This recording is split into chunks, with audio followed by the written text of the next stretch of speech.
Hi everyone and welcome to the channel. My name is Dr. Ray and today we're going to be talking about dental disease in our pets. So I've got a lot of questions lately about dental disease. What can we do at home? What does it look like? What are the appropriate steps? What does it mean for my veterinarian? And absolutely, what does it mean for you and your pet? So today we're going to go over those things in an educational seminar. I hope you enjoy. If you do, please like and subscribe and hang out with us for some more of these type of videos. So what are some of the most common things as a general practitioner I see come into the clinic that the owner is concerned already before they even, we even get started with dental disease? Those are going to be things like bad breath, maybe they're dribbling, a little bit of water or food when they eat. You see a yellow or brown discoloration to the teeth. The gums may be bleeding. They may be pawing at the mouth if it's a really severe case. Very commonly, people may see actually loose teeth. So they notice, some of the teeth are wiggly. They can wiggle them to the touch. In real severe cases, they may even be struggling to eat, losing some weight. And then, of course, we've got that sour smell to the breath, the bad breath, the halitosis. And those are really common. And those are a lot of things that we address on their own. And there are a lot of things that we'll address at our annual exams, concerns that are very common. But there are also some very common things, as far as I'm concerned, things that I find common that people do not realize are signs of dental disease. And so what are some signs that you may see in your pet that you think is something else that actually might be dental disease? The most common one is a swelling right here under the eye. We get a lot of cases presented to us for a very characteristic swelling under the eye, a big puffy spot. It may even be oozing or bleeding. And it's very common for our pet parents to think it's something like a bug bite. Very common. We will come in and we will see appointments scheduled for bug bite to the face. That a lot of times actually is a sign of dental disease. The reason being is those teeth, the teeth in the canine and the feline, but mostly in the canine, the teeth actually root up into the sinus cavity. And so underneath that eye, there's actually a tooth root. There's a tooth root to the last tooth or the last premolar, and it ends right there.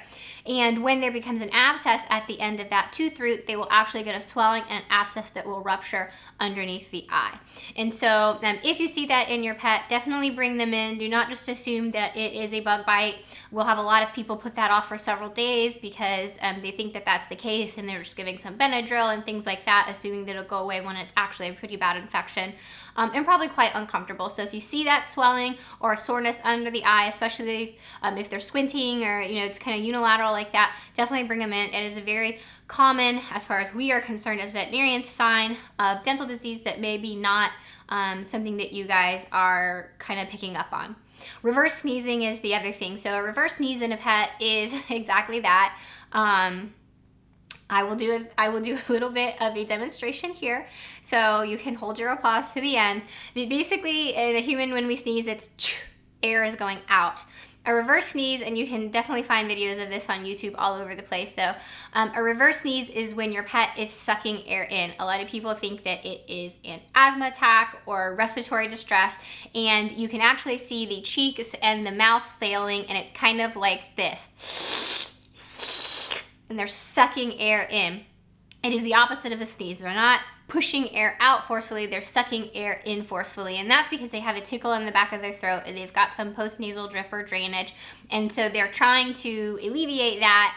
And for whatever reason in our canine species, they will manifest trying to clear their throat with that reverse sneeze. So why do they do that as a sign of dental disease? The reason why is a lot of times, again, back to the anatomy that we're talking about, those tooth roots actually root up into the bone. They root up into the skull and the sinus cavity.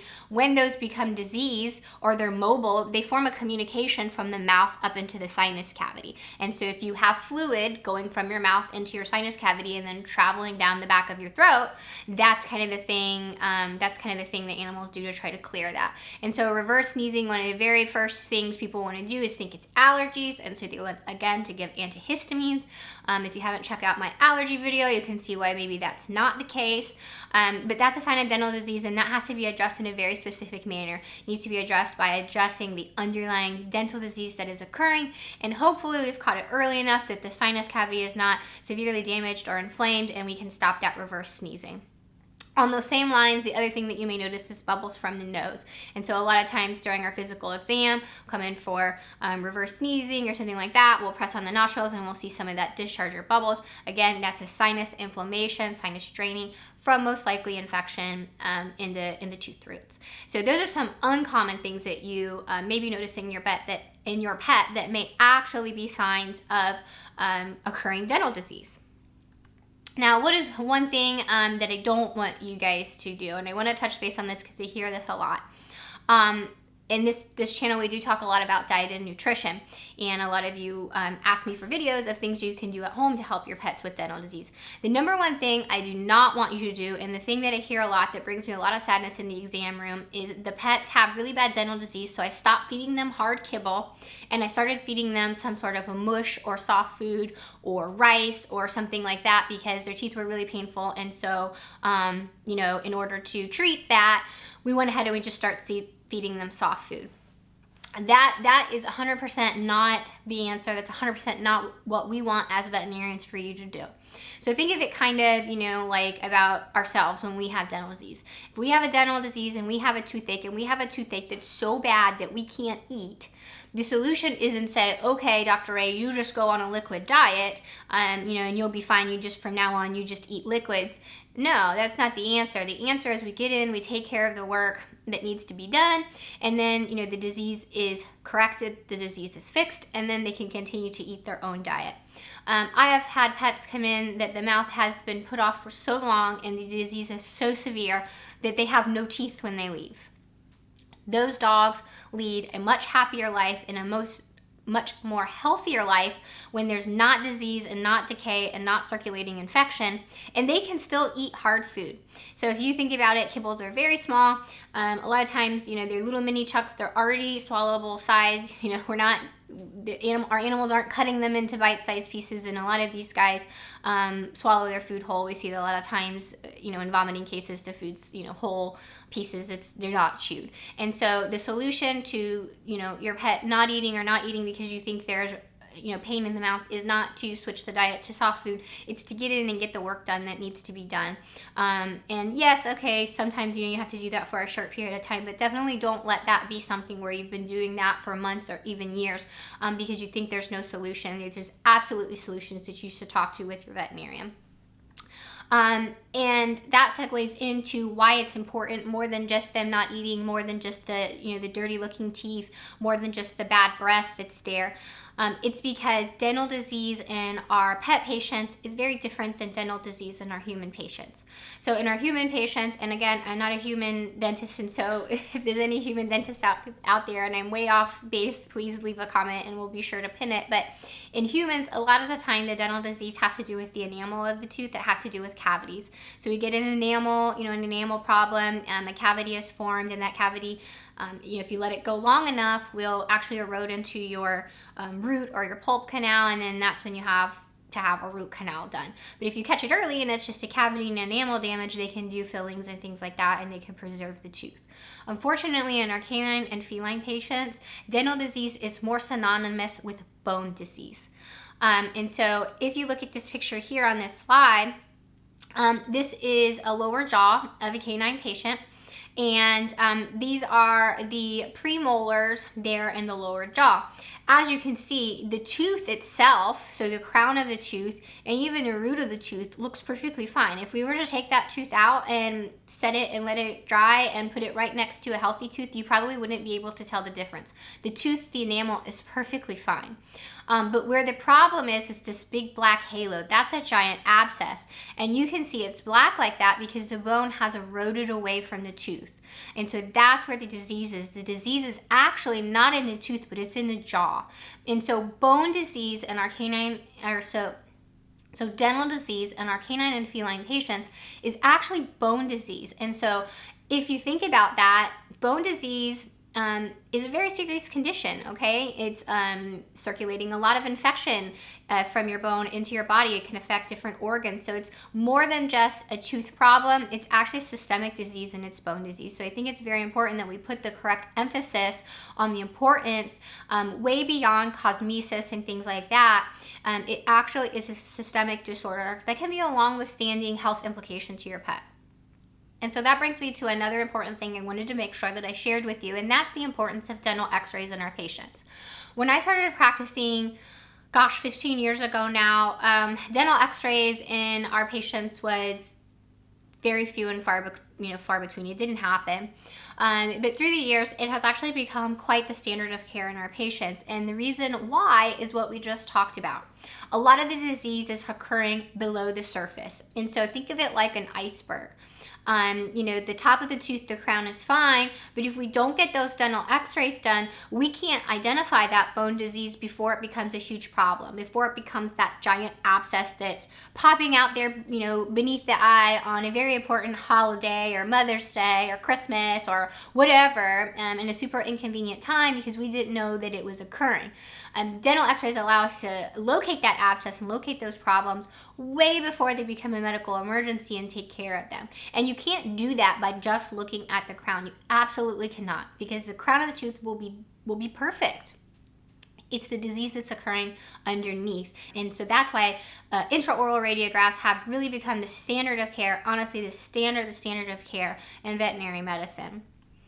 And so here you can see a picture, and to give you an example, yes, these teeth here have really bad tartar occurring. You can even see a little bit of gingivitis there.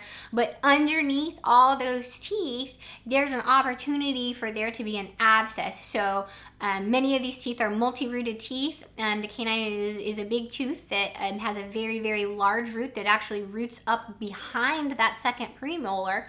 And so all those are areas that we need to assess on our dental x-rays, because those are all places that are opportunities to have those abscesses. And you would not be able to tell if you didn't do these dental x-rays. You would go in, you would have these teeth cleaned, and they would look beautiful, just like this picture, and you would have no way of knowing that there were dental abscesses occurring in the bone of 1, 2, 3, maybe 4 of these teeth, that again, they would present itself in a very inopportune moment, and that pain and that infection is circulating the pet, and they may not know or be able to express to you that there's a problem.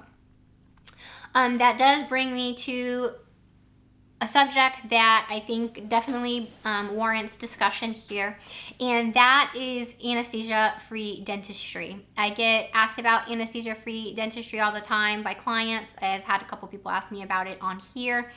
The AVMA, most of every veterinary organization, every veterinarian is in agreement that anesthesia-free dentistry is definitely a form of malpractice and is borderline unethical. It's growing a lot of places, various places, not necessarily veterinary places, but a lot of places are offering it, and it is absolutely a warning sign. And the reason why it is you cannot meet the standard of care in a non-anesthetized patient. Okay, so the teeth, unlike the human skull profile, the teeth in our canine and feline patients go way far back, farther back than you could ever see by just pulling the mouth. That big tooth that a lot of people see in the back and think that that's the last tooth, that is not the last tooth. There are 2 teeth behind that tooth on the top and the bottom that you have no hope of seeing in an unanesthetized patient unless you're really painfully manipulating and pulling the lips back, and you just can't do that.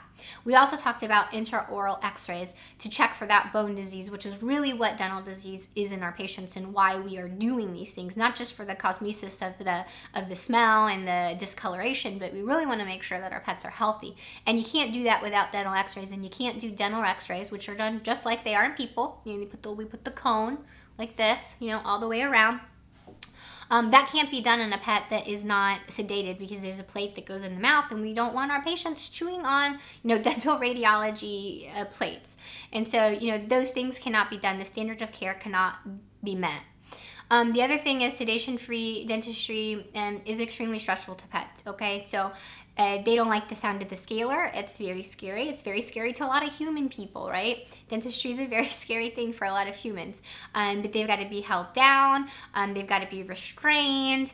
Again, you've got to be using these scary instruments. You can't get to that tooth in the back. They've got to be manipulated in uncomfortable ways, especially small animals where the mouths have to be open. And if the pet's not relaxed and sedated, you know, we're fighting against them. And so it's very stressful for the pet, and, you know, questionably if it, you know, if it's ethical. When you go for sedation-free dentistry, it's really important to remember, and it's not posed as this to a lot of people, that it's simply a cosmetic procedure. So if you go for sedation-free dentistry and they're just cleaning the tartar off and they're polishing the teeth, that has nothing to do with the health of your pet. The health of the pet has to do with the root of the tooth, and that cannot be, you know, that cannot be addressed without those other things. And so a lot of people mistakenly go in for sedation-free dentistry and have the teeth cleaned, and they think that, you know, they've done a good job and the teeth are healthy, but they are not.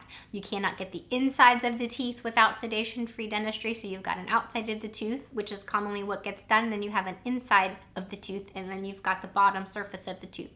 You cannot get the inside of all of those teeth without the pet sedated. So really what they're doing is they're just cleaning the outside and they're showing you that pretty picture, and you're going home happy, and you're not realizing that all the disease is still there. And if they're telling you that they are doing a dentistry and they're not alluding to the fact that it's simply for cosmetic purposes and not medical purposes, you may be being misled, and it's going to delay actual treatment to your pet. I cannot tell you the number of pets that I have done dentistry on that have had sedation-free cleanings, and there's root exposure and all kinds of horrible things. There's no tartar on the teeth, but the bone disease is extremely severe, and many teeth have to be taken because it's just kind of like a Christmas tree. You know, you get an abscess here, it grows, now it's this tooth, this tooth, this tooth, and that's been going on for many years because the owner thinks that they were doing the great, you know, a good thing. They were doing the sedation-free dentistry. It was going to be healthier. In reality, it's extremely misleading. The other thing is unlicensed activity, and so in order to provide dental care and anesthesia and the proper care, it has to be done by a veterinarian. And so there's a lot of non-veterinarians offering sedation-free dentistry because there's no actual medications involved and there's no licensing, you know, that needs to occur. So it's non-medical professionals, or God forbid, people posing themselves as medical professionals doing these procedures that are actually not. And I understand, I understand the fear behind anesthesia. But we're going to talk about that in a minute, and hopefully it'll help assuage some of those fears that you have. There's some pictures here on the slide of dental procedures that we're doing. You can see it's a lot of equipment. You can see our dental X-ray there, you know, doing all these procedures, masks, gloves. Sometimes we have to wear special lights, and so, you know, it is a surgery in these cases, and it should be done by a licensed professional. And so what are some of the things that may happen to keep your pet safe and make sure that a good job is being done? A lot of times we will do blood work. And so we make sure that your pet is healthy. We'll do pre-anesthetic blood work to make sure that they can go under anesthesia. They will have an IV catheter in so that they can get their anesthesia, medications, emergency drugs if necessary. The teeth will be cleaned and scaled and polished. We talked about the dental X-rays. The sedation will allow them to be, you know, stress-free. They won't even know that it happened. They'll wake up and, you know, they won't even know what occurred. Sometimes we'll do laser treatment so that the gums remain healthy. We can apply sealants. All those things can happen at a proper dental, you know, sedated dental procedure. But, you know, a lot of people have concerns, and, you know, I ask people, gosh, what happened? Why did we put this off for so long? And a lot of them are, you know, they're scared of anesthesia. And, you know, that's a valid concern, and I think it's definitely something that you need to express to your veterinarian because they may be able to walk you through the risks and the rewards of the procedure. And they may also be able to walk you through some of the things that can be done or that are done in their practice to help mitigate some of those concerns. So, I do have a video that can, on my channel called Zoe's Dentistry Adventure, so it kind of walks you through some of the, it's one of my very first videos, so it was filmed in the up and down form, but it can show you some of the steps that we go through to keep anesthesia safe and kind of the procedure so that you don't not know what's going on.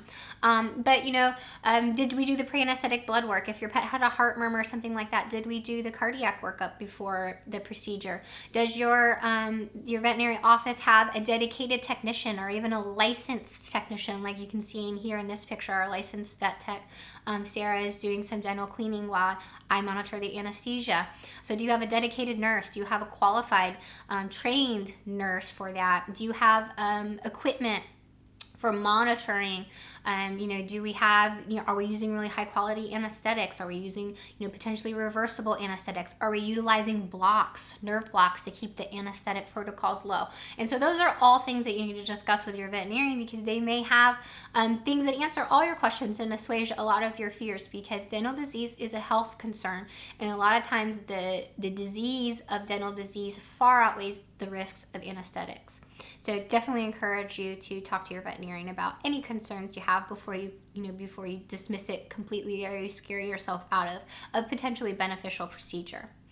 That leads us into, well, you know, we're not there yet, or we just had that dental procedure done and we want to keep the mouth healthy. We don't have to do this very often. So what can you do at home? There is a website that you can go to by the Veterinary Oral Health Council. And they have a bunch of products that they list that they have a process where they rate them. I think they have to show 20% reduction in tartar with the products to get the VOHC seal. And so you can definitely go to the website and see which products, you know, meet that sign of approval. Do I think those products work? Yes and no, okay? A lot of them, yes, they may have a 20% reduction in tartar, which is what they're certifying. But sometimes if the mouth is really, really bad and you're just reducing tartar, we just talked about that. The disease often is not in the tartar, the disease is in the bone. And so I think having regular exams with your veterinarian and having those dental x-rays done periodically, whatever you guys agree is the most appropriate for your pet, is number one. Having professional dental cleanings and scalings and sealing is definitely number two. At-home care, definitely brushing is always best. You can get the finger brush. I've had people do it with human electric toothbrushes. I've had people do it with the little doggy brushes, or the dual-ended brushes, or the kitty brushes. Brushing is always, always, always going to be best. If you can do it every day, that would be awesome. If you can do it at least once a week, I'm happy with that. I'm happy with my clients say that they're doing it once a week. Any less than once a week, or they get it done when they go to the groomer every 6 weeks, honestly is not going to do very much at all.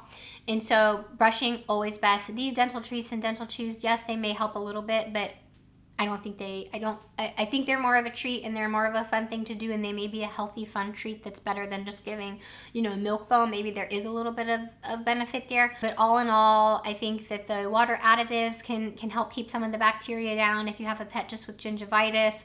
I think some of the oral cleansing gels can be helpful. But I think a lot of the treats, like the dentist sticks and the greenies and things like that, honestly, do not supersede actually brushing the teeth and are more of a treat than actually a dental health tool. And so the other question that I get, I waited all the way to the end for this, is hard food more beneficial to pets' teeth than soft food? And I will tell you, when I graduated 15 years ago, I fell into the same thing as everybody else. Oh, canned food is bad for the teeth. Canned food is bad for the teeth. It's going to get stuck. It's going to be this. It's going to be that. Dogs that eat canned food have more dental problems, and the kibble is crunchy, so it helps. We now know that that's absolutely not the case. That has been completely refuted. There are still some vets out there that kind of still fall into that, and it does actually, it makes sense when you're thinking about it. Oh yeah, soft food's going to get stuck and it's going to cause more of a problem, but we know that that's actually not the case. It does not matter if you feed canned food or hard food. Either way, it is not going to negate the need for proper oral and dental care, at a professional setting. So I hope that was entertaining for you guys and educational. If you have any questions, feel free to leave comments down below. Please know that this is not meant to give you guys medical advice. It is to stimulate a conversation, maybe between you and your veterinarian, and to point out some of the warning signs that may indicate that your pet has dental disease, to go talk to your veterinarian and get some routine dental care done. So I hope you guys enjoyed. Please like and subscribe before you go, and we'll hang out again next time. Bye.